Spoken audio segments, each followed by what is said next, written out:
Hollis Plane sends 100 new region Corona and says Sweet Baby Inc. detected 187,151 curator Yes. followers. Yes, indeed. Let's see. The number he says, 151. He sent that a few minutes ago. And I'm just going to refresh here, see if that is still the case. No, now it's 187,409. So it has grown by more than 200 since that was sent. So yes, word getting out there. This is beautiful. And to think this wasn't even at 10,000 views 3-4 days ago. So it's beautiful to see more and more people catch on to voting with their wallets, which is basically how you take back entertainment. Yeah, and I think that while there are a lot of naysayers out there, people trying to downplay this and its importance and everything. And look, I mean, maybe they're right, but you shouldn't be downplaying it. I mean, the fact that gamers are now more than aware of these types of entities existing, ruining their entertainment, and the fact that everybody's kind of grouping together to fight against it, this is a bigger deal than you don't let people tell you that it's not working to band together and fight against this garbage. It is, and that's the whole point of this. And people are like, well, they'll just reform and become something else. Okay, and then we'll fight that. The problem is that you can't be a black pill all the time. You've got to take the wins when we get them, and then build upon those. Yeah, No, you exactly. can't. You gotta There do the goes work my sometimes and attitude. take the victories. Yeah. Stop it, Tom. Stop it. You got stinking thinking. Yeah. To add to what you were saying there, I think that is exactly why there are some voices out there in the media who are trying to downplay the significance of this, because it is significant. It is very significant. Just look at what is happening in the tech space. Like I've mentioned this now in a couple of videos. The tech space is contracting. One thing is the bloat that you have in the tech space. That's their own fault. That has nothing to do with anything. It only means that everything is super expensive there. They pass those expenses on to the consumers, which means that they can have all that bloat for as long as the consumers are willing to pay for all of it. The problem, of course, comes the moment when consumers no longer want to pay for all that bloat and bullcrap. And of course, that's what the Sweet Baby Inc. in the world are responsible for the customers no longer wanting to buy the shit that various gaming companies are trying to push upon us. Yep. And on that note, released from custody is Mr. Chato. Using the penis cam again. How you doing? I was writing my appalling news episode and I went, oh shit, it's 12:17. My apologies. We figured you got arrested. Yeah, that's what we thought. So yeah, but that appalling news had done a little bit too good lately, and you caught on some people's radars. Yes. At least that's the first thing we thought is like, no, he's just probably arrested. That's right. Thank you for having me. Thanks for being here. Yeah, a rebel at heart. We're just going through the Sweet Baby stuff. We just started actually. So please continue. That's amazing. Yeah, we might as well talk a little bit about that since we're on the topic now, Andre. So go ahead and get us deeper into this subject. Company. Yeah, this is part of the Canadian. I'm representing Canada here. So you're to blame, as usual. I'm to blame. There's an awful lot of Canada in Montreal, like Ubisoft, things like that. So it kind of made sense for Sweet Baby to hole up there. How much Canadian taxpayer money do they get for doing so? I'm sure there must be some kind of government incentives or something like that, because we all pay for horrible, horrible, horrible stuff over our tax bill that we do not want. Like we all sponsor various degrees of terrorism and stuff like that. But how much have you contributed unwillingly over the tax bill to Sweet Baby Inc.? I would say it's not me. The Quebec government has a massive tax incentive for technology game companies, especially in Montreal.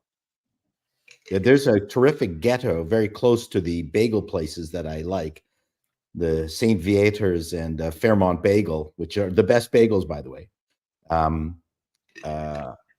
There's a huge industry, and it's a great area. I mean, it's a very hipster place, great coffee places. It's gorgeous. It's really quite European. We're still talking about the bagel place that should be sponsoring you, or Quebec? Yeah. Yes.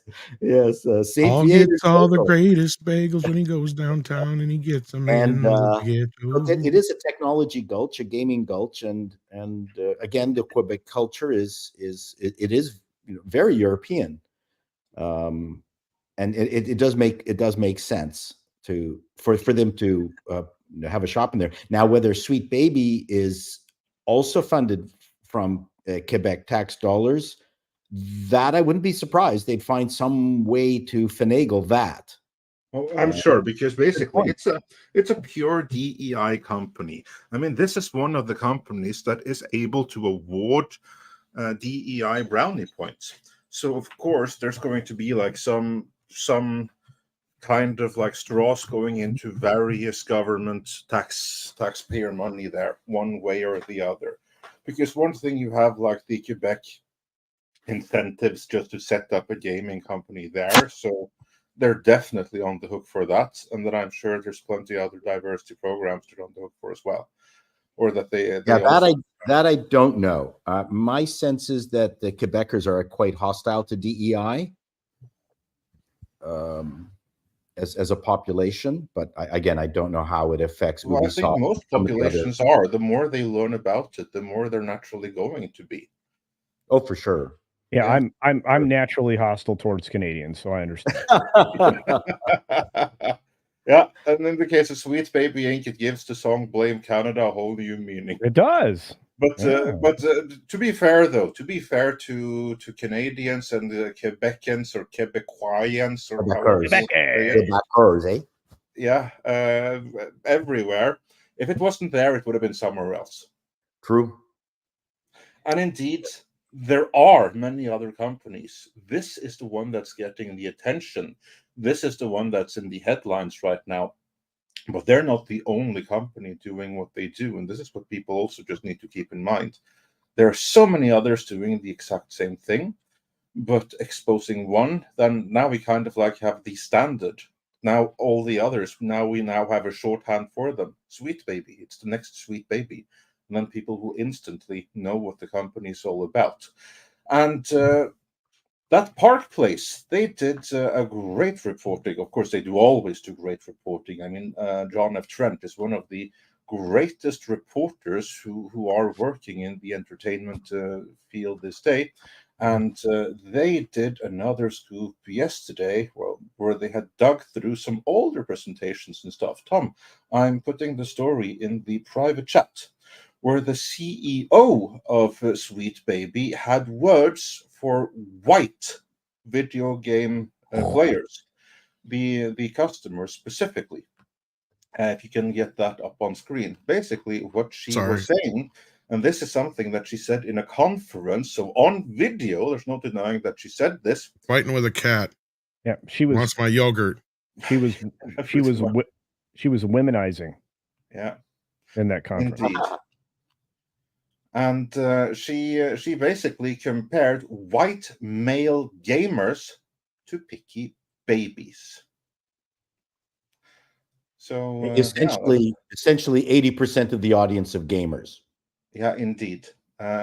So, and she also bragged about being a sensitivity reader, which is nothing to brag about, and that she was also qualified to do risk assessment. Something that I kind of question, because if she did, she wouldn't be working in this field. She certainly wouldn't be doing this to paying clients. I mean, did she give any kind of risk assessment to Rocksteady that if you let us work on your Suicide Squad, it's going to tank your studio? Was that part of her risk assessment? That's funny. I think two of the founders for Rocksteady saw that she was very risky, and they bailed on their own studio. So before or after the game came out? Before Suicide Squad Kill the Justice League came out, as far as I can recall. So So Yeah, well, everyone else who's still there need to be fired by Saslar right now. I do hope there's going to be a day of reckoning in that studio for whoever remains and who let this happen. But moving on with the story, because this then is actually from a talk in 2019. And John F. Trent writes, about 2/3 through the 30-minute presentation, Belair, for it is her name, compared white male gamers to picky babies, saying, I think in our industry and in so many creative industries, if you want to look at film and television and art in any form, we're treating our core demographics as a fixed and static value, something that does not want to change and something that is locked in place. So basically, she's saying that a traditional problem is that they treat the audience as a given, whereas in her world, it would be much better to imagine that they have a different audience than the one that they have, is what I get from that at the very least.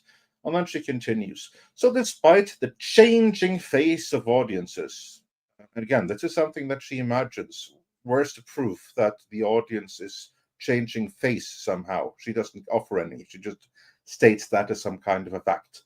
Despite the changing face of conferences like this one, we still look at our core demographics and say, okay, they're white, cis, hetero males, and we cater almost exclusively to them, which is natural because that's almost exclusively your audience. Yeah. And the problem is we don't just cater to them like, here's something we think you'll enjoy. We cater to them like a picky baby. She elaborated, we feed them the same thing we know that they love and we keep feeding it. We're like, here you go. We know you love it. Eat this, eat this, eat this. Pause. I'm going to tell you about a company that started back in, the 1950s, called McDonald's. They've literally been doing the same damn thing ever since. And they're the most successful restaurant on the planet. I do believe that basically every company that ever was successful. No, I know, but McDonald's specifically, like, let's be real here. She's talking about feeding you something, but like, I just think it's a good example. Anyway, sorry, go ahead, Paul. Saying here, the level of ignorance that she is displaying here is staggering, because what she is avoiding is the fact that all industries are competitive. And the gaming industry has been trying to innovate within its own domain constantly. She makes this assumption that gaming has been locked in amber and has not changed. That is absolutely not true. She is utterly ignorant of the fact that we've been able to play as female characters, as lizards, as whatever it is that you want in games for a decade or more. I like turtles. There you go. As turtles, we could play as turtles. So, I mean, it's a combination of arrogance and ignorance that she is capable of foisting on her audience. Yeah, but you would assume that some of the executives at these gaming companies aren't idiots, or are they? And not only that, you can sit there and just turn around and say, okay, now we're this far. Because you said this is from 2019, Andre? Yeah, it's 5 years ago. So the proof is in the pudding now. What has this done for the system? Because they're literally coming into these companies and going, look, you're not tapping into this whole other audience that you have here. Now, have they brought in this whole other audience? No, because it doesn't exist, as you just said, Paul. Even if you took a whole bunch of these minority audiences and crammed them together, it still wouldn't even come close to like half of your white male audience in most of these cases. Now, again, we're not saying don't cater to anybody else, but clearly if 90% of your audience is white males, then yes, you're going to cater your games to 90% of them being towards white males. You're going to have other stuff. You're going to have your Animal Crossings and your other stuff that appeal to women. And you may have something that may cross into some kind of, and here's the thing I don't understand about gaming. There is no real, as far as I'm concerned, demographic between being white, black, Asian, any other color that changes your, you're not a gamer because you're Mexican, right? And nobody does that. Exactly my point. Like, so what in the fuck are they even talking about? They're talking about like the trans, bisexual, that kind of crap is what they're talking about. And they're already so far behind on that shit. You could create your own characters in some cases. And in a lot of cases, it's like, okay, so you're just adding a third option here. Is that it? Like, what is the difference here? What are we doing here? And this is what I remember arguing with some people back with the whole thing, with the pronoun thing in that one video game. I can't remember the name of it now, but Starfield. Starfield. Thank you. It's like, have we really gotten to this point where this is so important? Like, I'm more worried about the gameplay. Like, I don't give a shit what the character looks like as long as it looks like the character I'm supposed to be, right? And this stuff is just nonsense. And this goes the same thing across the board with movies and television and everything else.